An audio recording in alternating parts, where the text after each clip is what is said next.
El Señor esté con vosotros. Lectura del Santo Evangelio según San Juan.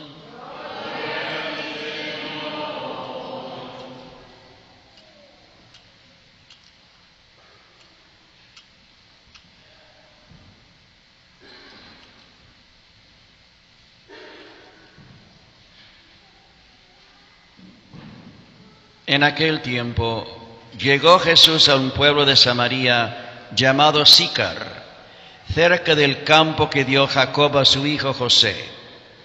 Ahí estaba el pozo de Jacob. Jesús, que venía cansado del camino, se sentó sin más en el brocal del pozo, que era cerca del mediodía. Entonces llegó una mujer de Samaria a sacar agua y Jesús le dijo: «Dame de beber». Sus discípulos habían ido al pueblo a comprar comida. La samaritana le contestó: «¿Cómo es que tú, siendo judío, me pides de beber a mí, que soy samaritana? Porque los judíos no tratan a los samaritanos». Y Jesús le dijo: «Si conocieras el don de Dios y quién es el que te pide de beber, tú le pedirías a él, y él te daría agua viva». La mujer le respondió: «Señor, ni siquiera tienes con qué sacar agua y el pozo es profundo. ¿Cómo vas a darme agua viva? ¿Acaso eres tú más que nuestro padre Jacob, que nos dio este pozo del que bebieron él, sus hijos y sus ganados?» Y Jesús le contestó: «El que bebe de esta agua vuelve a tener sed, pero el que beba del agua que yo le daré nunca más tendrá sed. El agua que yo daré se convertirá dentro de él en un manantial capaz de dar la vida eterna». La mujer le dijo: «Señor, dame de esta agua, para que no vuelva a tener sed, ni tenga que venir hasta aquí a sacarla». Y él le dijo: «Ve a llamar a tu marido y vuelve». La mujer le contestó: «No tengo marido». Y Jesús le dijo: «Tienes razón en decir no tengo marido. Has tenido 5 maridos, y el de ahora no es tu marido. En eso has dicho la verdad». La mujer le dijo: «Señor, ya veo que eres profeta. Nuestros padres dieron culto en este monte, y ustedes dicen que el sitio donde se debe dar culto está en Jerusalén». Y Jesús le dijo: «Créeme, mujer, que se acerca la hora en que ni en este monte ni en Jerusalén adorarán al Padre. Ustedes adoran lo que no conocen, nosotros adoramos lo que conocemos, porque la salvación viene de los judíos. Pero se acerca la hora, y ya está aquí, en que los que quieren dar culto verdadero adorarán al Padre en espíritu y en verdad, porque así es como el Padre quiere que se le dé culto. Dios es espíritu, y los que adoran deben hacerlo en espíritu y en verdad». La mujer le dijo: «Ya sé que va a venir el Mesías, es decir, Cristo. Cuando venga, Él nos dará razón de todo». Y Jesús le dijo: «Soy yo el que habla contigo». En esto llegaron los discípulos y se sorprendieron de que estuviera conversando con una mujer. Sin embargo, ninguno le dijo: «¿Qué le preguntas o de qué hablas con ella?». Entonces la mujer dejó su cántaro, se fue al pueblo y comenzó a decir a la gente: «Vengan a ver un hombre que me ha dicho todo lo que ha hecho. ¿No será este el Mesías?». Salieron del pueblo y se pusieron en camino hacia donde él estaba. Mientras tanto, sus discípulos le insistió: «Maestro, come». Y él les dijo: «Yo tengo por comida un alimento que ustedes no conocen». Los discípulos comentaban entre sí: «¿Le habrá traído alguien de comer?». Y Jesús les dijo: «Mi alimento es hacer la voluntad del que me envió y llevar a término su obra. ¿Acaso no dicen ustedes que todavía faltan 4 meses para la siega? Pues bien, yo les digo, levanten los ojos y contemplen los campos, que ya están dorados por la siega.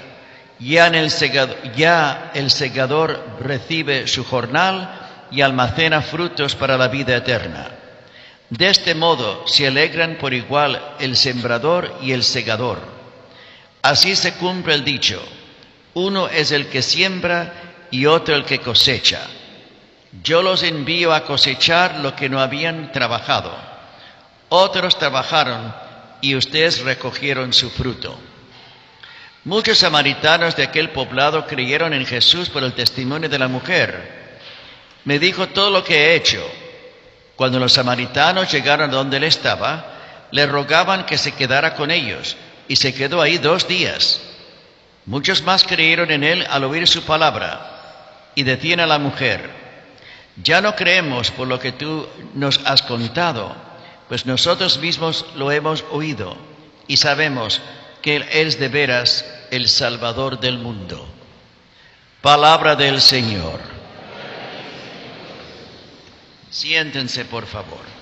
Naturalmente, este evangelio es bastante largo, pero aquí vemos muchos puntos muy interesantes que pudiéramos contemplar y sobre la cual pudiéramos meditar y reflexionar. Pero lastimosamente, por la tiranía del reloj, como siempre digo, no tenemos el tiempo para hacerlo. Lo que sería importante es que para ustedes mismos, al regresar a sus casas hoy por la tarde o durante esta semana, leyeran otra vez este evangelio, pero con un comentario. Pero si tienen una Biblia católica ya es suficiente, porque se sabe que en las Biblias católicas siempre hay citas debajo en cada papel, en cada hoja. Pues yo sugeriría que trataran de regresar a sus casas y leer este evangelio y reflexionar sobre ello, porque tiene un gran contenido. Hay muchas cosas de las cuales pudiéramos hablar. En primer lugar, Jesús aquí nos da un gran ejemplo, que Él está aquí para salvar a todos, no solamente a los judíos, aunque Jesús lo dice claramente en el evangelio: la salvación viene de los judíos. La salvación viene de Él, que es el Hijo de Dios encarnado y de etnia judía. De los primeros profetas del Señor, el primer pueblo escogido por Dios en el Antiguo Testamento era el pueblo judío. En ese aspecto Jesús dice que la salvación viene de los judíos. Pero todo el tema de esta conversación con la samaritana es de que Jesús ha venido a salvar a toda la humanidad. Sin entrar muy de adentro sobre la historia de los samaritanos con los judíos, usted sabe que los samaritanos y los judíos no se querían para nada. Este rencor, esta hostilidad, estos resentimientos ya habían nacido desde hace 500 años atrás. Cuando el emperador de los babilonios, Nebuchadnezzar, atacó Jerusalén en el año 586 a.C., y destruyó el templo de Jerusalén y la ciudad de Jerusalén, él hizo otra cosa más destructora. Trajo con sí mismo en exilio todos los judíos nobles, aristócratas, estudiosos, refinados, los trajo todo para Babilonia, y se quedaron por 70 años en Babilonia, reflexionando y meditando sobre la palabra de Dios. Mientras tanto, los que se quedaron cabalmente en la Tierra Santa, en Judea de aquel entonces, eran los agricultores, las personas sencillas, la gente trabajadora. Entonces el emperador Nebuchadnezzar de los babilonios decidió hacer una cosa muy interesante. Él obligó a otros pobladores de diferentes partes del Medio Oriente del imperio suyo a poblar ahí la tierra de Judea y mezclar estos nuevos pobladores con los judíos agricultores y sencillos pobladores que todavía estaban ahí. Y esta mezcla, este intercambio conyugal, étnica, entre los judíos sencillos que se quedaron en Judea y esos pobladores del Medio Oriente, en especial asirios, resultó creando esta nueva raza que nosotros llamamos la raza y la gente samaritana. Todos los samaritanos eran una gente que de origen judío, pero también de origen gentil. Cuando los judíos regresaron de Babilonia en el año 500 a.C., debido al decreto del emperador persa Ciro, al regresar a Tierra Santa se encontraron con esta gente samaritana, esta raza mezclada, que también en cierto punto adoraban a un solo Dios y creían muy bien en los 5 primeros libros del Antiguo Testamento. Pero cuando los judíos al regresar empezaron a reconstruir el templo de Jerusalén, que había sido destruido por el emperador Nebuchadnezzar, los samaritanos, con muy buena voluntad, se acercaron a los judíos y le dijeron: nosotros también queremos ayudarle con reconstruir este templo, porque nosotros también creemos en un solo Dios. Y también creemos en Moisés y creemos todos los primeros libros de la palabra de Dios del Antiguo Testamento. Pero los judíos, habiendo venido con un sentido muy elevado de su predilección, habiendo regresado de Babilonia con un gran sentido de cumplir a cabalidad escrupulosamente cada uno de los decretos y mandamientos de Dios del Antiguo Testamento, y a sabiendas que Dios había dicho cabalmente en el Antiguo Testamento que los judíos no deberían de rozarse ni mezclarse con ninguna otra raza, entonces a los samaritanos, cuando se acercaron los judíos a ofrecer su ayuda en la reconstrucción del templo de Jerusalén que había sido destruido por el emperador Nebuchadnezzar, el emperador de los babilonios, pues entonces los judíos les dijeron a los samaritanos: nosotros no necesitamos su ayuda, no queremos nada que ver con ustedes, no se acerquen a nosotros, no tengamos contacto.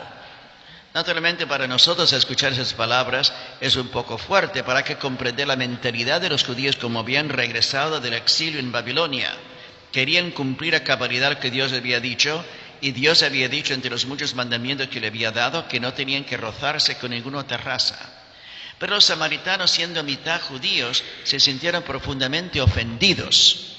Y a partir de ahí empezó un rencor y una hostilidad que ha durado hasta hoy en día.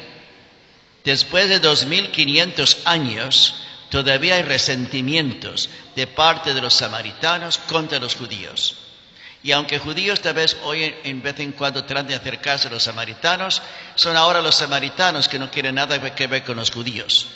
Por este incidente de 2500 años, fíjese usted. Y el pueblo samaritano es un pueblo ahora muy reducido, que vive cabalmente en la tierra de Palestina, cerca de la ciudad de Nablus, y ahí son ellos más o menos 500 a 600 samaritanos, nada más. Y solamente se mezclan entre ellos mismos, porque ellos también están tratando de cumplir a cabalidad lo que Dios había dicho, que no podían mezclarse con ninguna otra raza.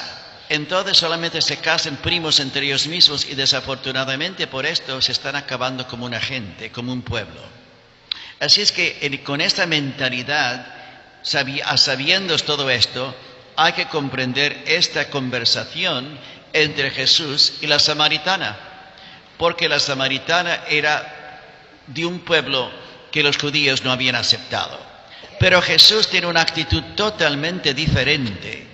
Él, siendo el Hijo de Dios encarnado, Él, habiendo venido para salvar a toda la humanidad, no iba a rechazar a una samaritana, ni una mujer tampoco, porque hay otra dimensión en esta conversación que hay aquí.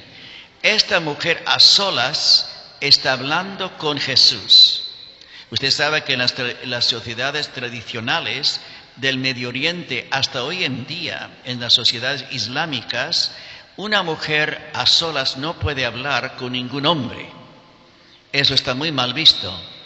Un hombre no puede tocar a ninguna mujer, no se pueden dar la mano en sociedades tradicionales islámicas. Por ejemplo, cuando yo estuve en Tierra Santa, hace 20 años atrás, también estuve por 2 meses y medio, pues yo estaba en una noche caminando por el Monte de Olivos. Ahí yo andaba por todas partes durante el día, en la noche, donde quiera, y cabalmente ahí dos muchachas muy bonitas palestinas desde el balcón me llamaron y me invitaron a su casa. Entonces yo, sin saber quién eran estas personas, entré a la casa y empecé a hablar con ellas. Eran musulmanas naturalmente, pero no tenían sus velos puestos. Y me empezaron a hacer muchas preguntas de cómo era el sacerdocio, cómo es posible que los sacerdotes no se casen, un montón de preguntas un poco agresivas.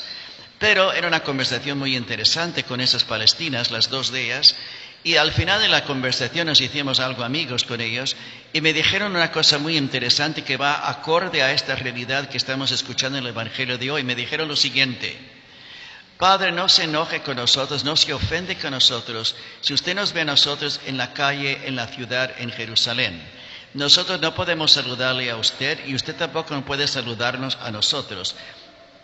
Andemos por la calle casi que nosotros no nos conociéramos, porque en nuestra tradición no es posible que una muchacha reconozca y salude a un hombre sin estar acompañada. Entonces, con esta mentalidad, con esta tradición, Jesús habla con esta mujer a solas. Y cabalmente los samaritanos, los discípulos, los apóstoles, se quedan extrañados que Jesús está hablando con una mujer. Y peor, una mujer samaritana, que para nosotros otra vez nos va reafirmando esa realidad que Jesús está para salvar a todos, samaritanos, judíos, mujeres y hombres, a toda la humanidad. Y por eso toda esta conversación se trata de la importancia del bautismo. Nosotros sabemos muy bien, amados hermanos, que el bautismo es el sacramento más importante que nosotros podemos recibir. Sin el sacramento del bautismo, nosotros capaces de recibir los otros sacramentos que Dios nos proporciona, como la comunión, la confesión, la confirmación y todo lo demás. El bautismo es el portal a través del cual nosotros entramos en los misterios de Dios en nuestra vida. Por eso es muy importante, indispensable, obligatorio que los padres de familia, en especial nosotros que somos católicos, tratemos de traer a nuestros hijos a una edad temprana a bautizarse.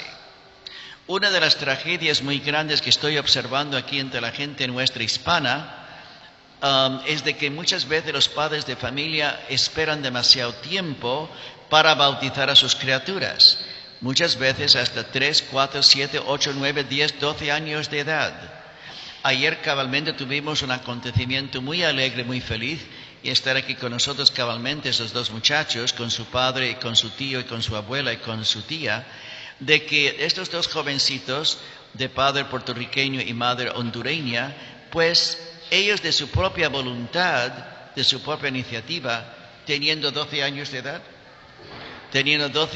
edad y a sabiendas que no habían sido bautizados, y ellos mismos dándose cuenta de la importancia del sacramento del bautismo, se acercaron a su padre que está aquí con nosotros y le dijeron que nosotros queremos ser bautizados. Pues eso es una gran cosa, pero no todos los jóvenes tienen esta mentalidad y esa conciencia. Y por eso cabalmente ayer tuvimos ese gran acontecimiento aquí y bautizamos a esos dos jovencitos a esa edad de 12 y de 13 años de edad. Pero, amados hermanos, yo estoy me dando cuenta que muchas familias nuestras esperan hasta que los niños tengan 7, 8, 9 años de edad. Y yo les pregunto, ¿por qué están esperando tanto tiempo? Ay, por desidia, por flojera, por lo que sea. No hay excusa para eso, porque el bautismo, como sigo repitiendo, es el sacramento más necesario que nosotros tenemos y debemos de recibir, porque a través del bautismo nosotros somos hijos de Dios y nosotros somos miembros de la Iglesia Católica y nosotros tenemos la vida de Dios en nosotros. O sea, lo que Jesús logró por nosotros en la Santa Cruz, muriendo a salvarnos en la cruz, esos efectos se concretizan en nuestro espíritu a través del sacramento del bautismo. También aquí hay otro joven también colombiano-americano que es muy querido, también muy católico. Él está casado con una mujer protestante y tuvo una gran batalla con ella para poder bautizar su criatura y logró él, al insistir, que se bautizara esta criatura. Tenemos que a veces entrar en polémicas con nuestros esposos, con nuestras esposas, pero es necesario, indispensable que se bauticen, porque hay que tomar en cuenta esto. Nosotros todos somos, los seres humanos, al nacer, somos hechos en la imagen y semejanza de Dios. Pero no somos realmente hijos de Dios hasta que nosotros recibimos el sacramento del bautismo. Hoy en día nadie quiere decir mucho esto, porque es como si fuera una especie de discriminación, pero no es discriminación, es la realidad. Por eso la importancia del bautismo. Si nosotros fuéramos todos ya hijos de Dios al haber nacido, entonces ¿para qué el bautismo? El bautismo cada vez es el sacramento que nos hace hijos y hijas de Dios. Entonces tenemos que preguntarnos, ¿y qué pasa con toda esta gente musulmana, budista, hindú, todas esas personas que no han recibido el sacramento del bautismo? Pues es una gran pregunta. Y por eso cabalmente la Iglesia Católica sigue impulsando la importancia de la vida misionera. Que haya misioneros que se vayan a adelantar y que se vayan a predicando a esas personas, porque sin el bautismo no han recibido cabalmente los efectos de la salvación que Jesús ha logrado por nosotros en la Santa Cruz. Ahora, naturalmente, nosotros católicos creemos lo siguiente: si una persona, sin culpa suya, nunca ha escuchado el nombre de Jesús, nunca ha sabido nada sobre la fe católica nuestra y ha vivido en las montañas de Tibet o tal vez en los campos de China, ¿qué pasa con esa persona? La Iglesia Católica cree lo siguiente: que esa persona, por tener una buena voluntad, se hubiese creído, se hubiese escuchado de lo que es la salvación que Jesús ha logrado por nosotros, esa persona posiblemente se hubiese bautizado. Entonces, al morir, si esa persona hubiera tenido una buena disposición frente a Dios a lo largo de su vida, entonces Dios tiene una dispensa por esa persona y la recibe, la recoge y la perdona. Esa es la creencia nuestra católica. Pero, amados hermanos, hay muchas personas que viven en muchas de esas sociedades nuestras, o sea que en la India o en China y otras partes, y las sociedades suyas están completamente sumergidas en pecado.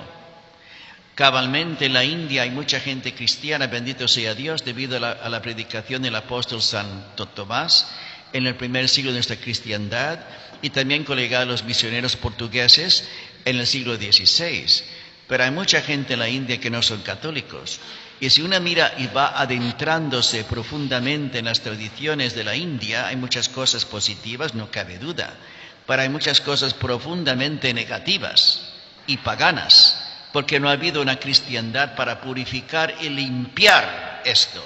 Por eso la necesidad, la importancia de la vida misionera, y por eso la importancia indispensable que también haya más hombres y mujeres que tengan la valentía, el coraje y la fe de ser misioneros. Porque sin una vida misionera, la Iglesia Católica no sigue impulsando lo que tiene que hacer como obligación de predicar la realidad que en Jesucristo somos todos salvados. Por eso Jesús, antes de subirse al cielo, ¿qué es lo que Jesús dice a los apóstoles?